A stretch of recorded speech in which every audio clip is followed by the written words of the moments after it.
When it comes to exercising on a treadmill, it's easy to think it's just about hopping on and hitting that start button.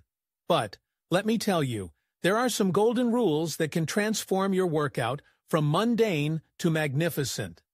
First off, let's talk about posture. It's not just about moving your legs, it's about standing tall. Shoulders back, head up, and core engaged. If you're hunched over, staring at the display like it's the only thing that matters, you're not just risking injury. You're missing out on the benefits of a proper workout. Keep that spine aligned and you'll feel the difference.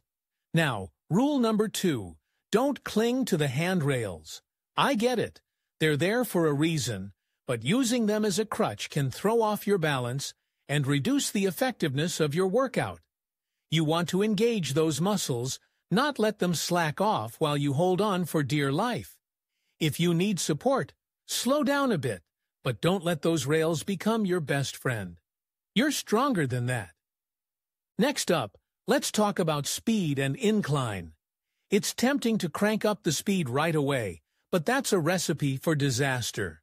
Start slow, find your rhythm, and then gradually increase your pace. And don't forget the incline. Walking or running on a flat surface is fine, but adding a little incline can elevate your heart rate and engage different muscle groups. It simulates real-world conditions and makes your workout more dynamic. Plus, who doesn't want to feel like they're conquering a mountain, even if it's just a slight incline?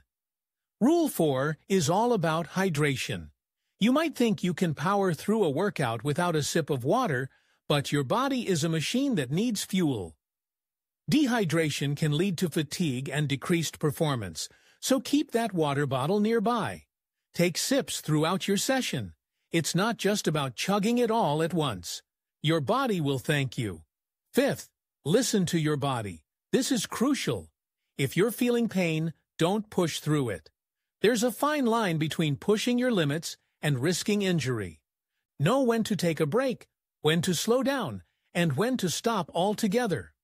It's not a sign of weakness, it's a sign of wisdom. Finally, set realistic goals. Whether it's time, distance, or calories burned, having a target gives you something to strive for. But don't set yourself up for failure with unattainable expectations. Celebrate the small victories along the way. Every step counts, and every workout brings you closer to your goals. So, remember these 6 golden rules, and you'll not only survive your treadmill sessions, you'll thrive.